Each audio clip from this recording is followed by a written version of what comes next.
और अल्हम्दुलिल्लाह हमारे भाई अतीक जेल में है, मगर अपना खत पर पैगाम भिजाया, अपनी मोहब्बत और वाबस्तगी, और आप लोगों को ये पैगाम भी दिया कि हमको और आपको मिलकर इंशाअल्लाह ताला आने वाले विधानसभा में मजलिस इत्तेहाद और मुस्लिमीन को कामयाब और कामरान करना है। मैं सुल्तानपुर आया हूं और इंशाअल्लाह अल्लाह ने चाहा तो बार बार आता रहूंगा, बार बार आता रहूंगा। आपका सुल्तानपुर का हर घर मेरा घर है, सुल्तानपुर का हर बुजुर्ग मेरे बुजुर्ग है, सुल्तानपुर की मेरी माँ और बहनें, मैं आपका बेटा हूं। आप मेरे लिए दुआ करिए, हमारी सरपरस्ती करिए। हम गलती करते हैं तो हमारा उंगली पकड़कर सीधा रास्ता दिखाइए, मगर हमारा हाथ मत छोड़िए। यह आपकी लड़ाई हम लड़ रहे हैं, मजलिस को कामयाब करिए। आप तमाम का शुक्रिया। अस्सलाम वालेकुम व रहमतुल्लाहि व बरकातहू। और आज आप देखते हैं कि हमारे मुल्क में महिलाओं की फिक्र किसको, हमारे मुल्क में मालूम आपको किसकी, कौन से महिलाओं की फिक्र है? हर टीवी पे अफगानिस्तान में महिला पे ऐसा हो रहा,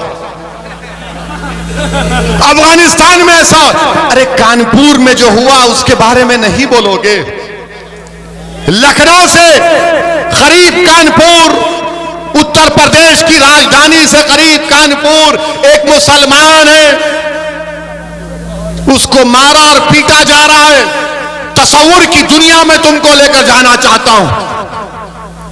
फर्ज करो कि तुम हो और कानपुर में इस मजमे के तमाम में से तो एक लोग हो, एक शख्स हो, उसके साथ अपनी बेटी हो 11 साल की, और मौत तुमको घेर कर मार रहा है, पीट रहा है, कह रहा है कि ये नारा लगाओ, वो नारा लगाओ, और तुम्हारी बेटी पुकार रही है इन जालिमों से कि मेरे अब्बा को मत मारो, मेरे अब्बा को मत मारो। क्या 11 साल की बच्ची के जहन में ये चीजें आएंगी कि उसके सामने उसकी बाप की बेइज्जती की गई? किसने आवाज उठाई? बोलो। कोई आवाज नहीं उठाया। मुझे बयान देना पड़ा टीवी पर जाकर, तो तब जाकर हरकत में आए। इन बच्ची के बारे में कौन बात करेगा?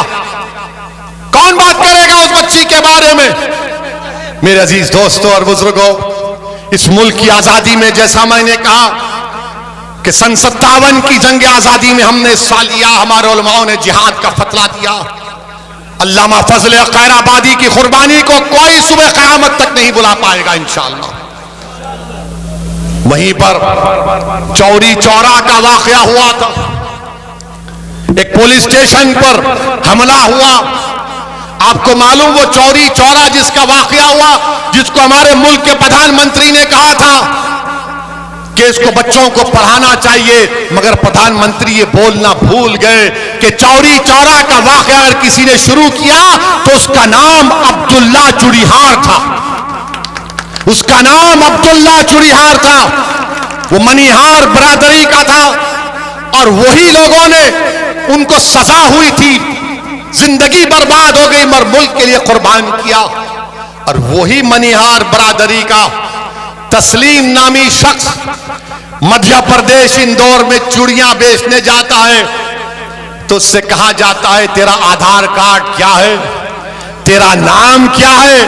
उसके चूड़ियों को लूट लिया जाता, उसके पैसों को छीन लिया जाता।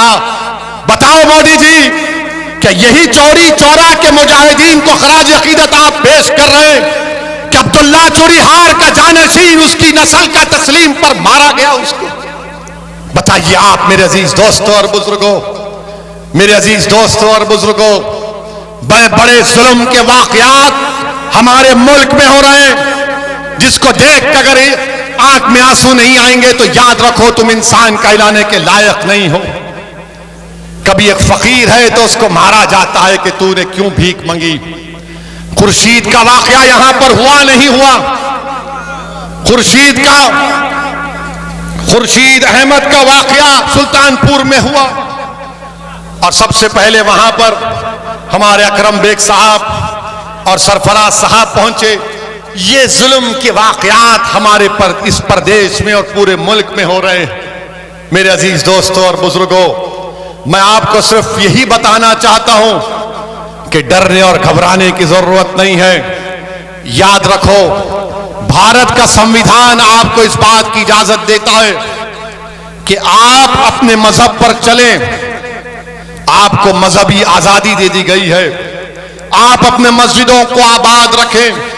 भारत के संविधान में आपकी जिंदगी, हर भारत के शहरी की जिंदगी एक बुनियादी हक है, फंडामेंटल राइट है। डरने और घबराने की जरूरत नहीं है। और एक बात मेरी याद रखो कि जो जुल्म करता है ना, वो जालिम खत्म हो जाता है। फिरौन था ना, फिरौन मालूम कौन था आपको?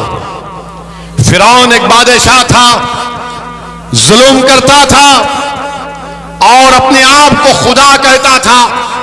तो अल्लाह ने हजरत मूसा को उसकी तरफ भेजा और उसके दरबार में, फिरौन के दरबार में गरीब लड़की थी, बहुत गरीब थी, झोपड़ी में रहती थी। उसका काम यह था कि फिरौन के बेटी के बालों को कंघी किया जाए। और एक दिन जब वो फिरौन के महल में बादशाह की बेटी के बालों में कंघी कर रही थी तो कंघी नीचे गिर गई। उसने झुककर उठाया और कहा कि मेरा रब वो है जो मूसा और हारून का रब है, कि रब मूसा और हारून, मेरा रब वो है जो अल्लाह है। उसने कहा, तो बादशाह की बेटी ने कहा कि तू मेरे बाप को खुदा नहीं मानती? तो उसने कहा, नहीं, मैं उसको खुदा मानती हूं जो तेरे बाप का और तेरा और मेरा वो अल्लाह है, मैं उसको अपना रब मानती हूं। उसने जाकर अपने बाप से कहा कि एक कनीज है काम करने वाली जो मेरे बालों में कंघा करती, वो तुझको खुदा नहीं मानती। फिरौन ने उसको अपने दरबार में बुलाया। उसके दो बच्चे थे, एक शीरखार बच्चा था और एक 10-11 साल का बच्चा था। दो रिवायतें हैं। एक रिवायत में आया कि फिरौन ने कहा कि क्या तू मुझे खुदा नहीं मानती? तो उसने कहा, नहीं, मैं उसको मानती हूं जो तेरा भी रब है और मेरा भी रब है, वो अल्लाह है। उसने कहा, देख, मैं एक बड़ा तांबे का बर्तन लाया, उसमें तेल डाला और उसको खूब जलाया और कहा कि अगर नहीं मानेगी मुझे खुदा तो तेरे बेटे को उसमें डाल दूंगा, तेरे 10 साल के बेटे को।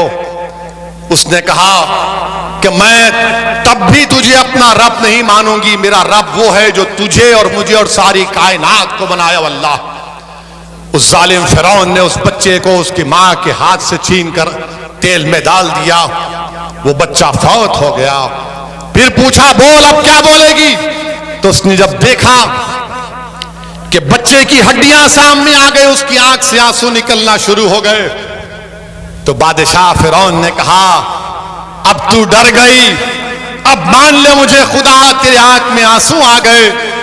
तो उस लड़की ने कहा कि मेरे आंख में आंसू मेरे बच्चे की मौत की वजह से नहीं या तेरी खौफ की वजह से नहीं, मेरे आंख में आंसू सिर्फ इसलिए आए कि अल्लाह मुझे एक ही जान दिया अपने दीन पर कुर्बान करने के लिए। फिरौन ताज्जुब किया और फिर कहा कि तेरे शीरखार बच्चे को ले लूंगा। उसके सीने से छीन लिया गया। तो जब बच्चे को, जो 6-7 महीने का बच्चा था, जब उसको तेल में डाला जा रहा था तो अल्लाह ने उस बच्चे को ताकत दी बोलने की। उसने कहा, मां तू कह दे कि तेरा मेरा सबका रब अल्लाह है, तू इस तेल की तरफ मत देख, कह दे कि मेरा रब अल्लाह है। उस बच्चे को डाल दिया गया। तो याद रखो, अल्लाह रब्बुल कायनात है, अल्लाह रज़्ज़ाक़ है, अल्लाह गफ्फार है, अल्लाह रहमान है, अल्लाह रहीम है, अल्लाह करीम है। और अल्लाह के दरबार में कभी भी जालिमों से अल्लाह इंसाफ करता है और जुल्म का खातिमा होगा इंशाअल्लाह ताला। और याद रखो, वो सहाबी रसूल का वाक़या याद आ रहा है जब रोमियों से जंग हुई। हजरत अब्दुल्लाह हुदैफा शामी थे जिनको रोम के बादशाह ने गिरफ्तार कर लिया और उनसे कहा कि तुम इस्लाम को छोड़ दो। उन्होंने कहा नहीं छोड़ूंगा। उसने कहा मेरी बेटी से शादी कर ले। उन्होंने कहा मेरा शादी करने का इरादा नहीं है। उसने जेल में डाल दिया। एक बदकिरदार किस्म की एक महिला को उसके पीछे लगा दिया। वो जेल में भागते थे, उससे कहते थे कि मुझे हाथ मत लगा, तू गैर महरम है। फिर बादशाह ने बुलाया उनको और कहा कि चलो मैं तुमको एक और ऑफर देता हूं, तुम मेरी अंगूठी को चूम लो। उस अंगूठी पर कुछ और निशान था। उन्होंने कहा यह भी नहीं कर सकता। ये होठ जो अशहदु अल्ला इलाहा इल्लल्लाह व अशहदु अन्ना मुहम्मद रसूलुल्लाह कहते हैं, जो मोहम्मद मुस्तफा सल्लल्लाहु अलैहि वसल्लम की गुलामी में सलात व सलाम पढ़ते हैं, इन होठों को मैं वहां नहीं चूम सकता। बादशाह ने कहा मेरे माथे को चूम ले, मैं 100 सहाबियों को आजाद कर दूंगा। उन्होंने कहा नहीं करूंगा। फिर कहा कि 300 रिहा करूंगा। तो उन्होंने कहा तुम पूरों को रिहा करो, तेरे माथे को चूमूंगा। उन्होंने माथे को चूमा और जब वापस गए तो खलीफा हजरत उमर थे। हजरत उमर थे तो हजरत उमर ने आगे बढ़कर हजरत अब्दुल्ला हुदैफा की पेशानी को चूमा। और ये वो जो फिरौन की दरबार का वाकया है, जब शबे मेराज में अल्लाह के रसूल सल्लल्लाहु अलैहि वसल्लम सफरे मेराज पर जा रहे थे, तो एक पहाड़ी में आकाए दो आलम सल्लल्लाहु अलैहि वसल्लम को अच्छी खुशबू आई। तो जिब्राइल से पूछा ये कौन है? तो कहा ये वो लड़की है जिसने फिरौन के दरबार में अपनी औलाद को कुर्बान कर दिया और कहा कि तू मेरा खुदा नहीं है, अल्लाह मेरा रब। मेरे अजीज दोस्तों और बुजुर्गों, हिम्मत और हौसले को बरकरार रखो। इन जलसों को मुनक्कद करने का या आपके दरमियान में आने का अहम पैगाम यह है कि डरने और घबराने की जरूरत नहीं है। अल्लाह हमारे लिए काफी है। हस्बुनल्लाहु व निअमल वकील, हस्बुनल्लाहु व निअमल वकील व निअमल मौला व निअमल नसीर। मेरे अजीज दोस्तों, डरने की जरूरत नहीं है। ये बीजेपी आरएसएस है, ये बेचारे हिस्ट्री नहीं मालूम इनको हिस्ट्री नहीं आती। अभी कल आरएसएस के मोहन ने कहा, क्या कहा कि इस्लाम भारत में इन्वेडर से आया। हमको कल मीडिया वाले लखनऊ में पूछे, हमने यही कहा कि मोहन भागवत जो है हिस्ट्री को नहीं जानते। मोहन भागवत जो है हिस्ट्री को नहीं जानते।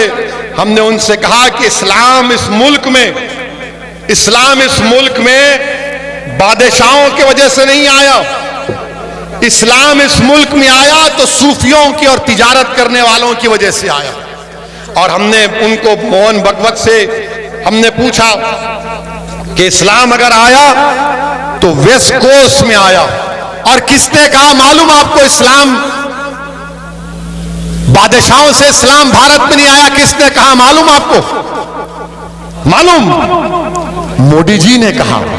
हाँ, अब आप जाकर देखिए, मोदी जी ने अप्रैल 3, 2016 को 7:13 को एक ट्वीट किया और कहा कि केरल के त्रिशूर डिस्ट्रिक्ट में चेरामन जुम्मा मस्जिद को अरब के तिजारत करने वालों ने, बादशाहों ने नहीं, तिजारत करने वालों ने 629 ईस्वी में मस्जिद को बनाया और कहा कि भारत की पहली मस्जिद है।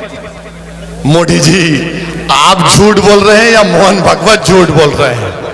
आप दोनों बैठकर तस्वीर कर लो। हमारा मानना ही है कि इस्लाम भारत में तलवार के जोर पर नहीं आया, मोहब्बत की बुनियाद बनकर आया। जो बादशाह है वो जुल्म किए, मगर वो इस्लाम से उनका क्या रिश्ता? बादशाह थे। ख्वाजा गरीब नवाज आए, दीन लाए, दावत दी, मगर इन लोगों को मुसलमान देखते कि नहीं तुम भारत के नहीं हो। अब इनका जवाब और एक हमारे पास है। मैंने उलेमाओं के पैरों के पास बैठकर सुना कि सारे कायनात के अब्बा कौन है? हजरत आदम अलैहिस्सलाम है ना, हमारे सबके डैडी हैं, वो पिताजी हैं। वो जब जन्नत से निकले तो किस मुल्क में कदम रखा उन्होंने?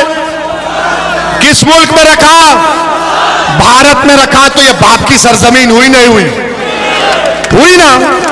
तो डरना किस बात का प्यारे? डरने और घबराने की जरूरत नहीं है। हिम्मत से काम करिए। और अल्हम्दुलिल्लाह हमारे भाई अतीक जेल में है, मगर अपना खत पर पैगाम भिजाया, अपनी मोहब्बत और वाबस्तगी, और आप लोगों को ये पैगाम भी दिया कि हमको और आपको मिलकर इंशाअल्लाह ताला आने वाले विधानसभा में मजलिस इत्तेहाद और मुस्लिमीन को कामयाब और कामरान करना है। मैं सुल्तानपुर आया हूं और इंशाअल्लाह अल्लाह ने चाहा तो बार बार आता रहूंगा, बार बार आता रहूंगा। आपका सुल्तानपुर का हर घर मेरा घर है, सुल्तानपुर का हर बुजुर्ग मेरे बुजुर्ग है, सुल्तानपुर की मेरी माँ और बहनें, मैं आपका बेटा हूं। आप मेरे लिए दुआ करिए, हमारी सरपरस्ती करिए। हम गलती करते हैं तो हमारा उंगली पकड़कर सीधा रास्ता दिखाइए, मगर हमारा हाथ मत छोड़िए। ये आपकी लड़ाई हम लड़ रहे हैं, मजलिस को कामयाब करिए। आप तमाम का शुक्रिया। अस्सलाम वालेकुम व रहमतुल्लाहि व बरकातहू।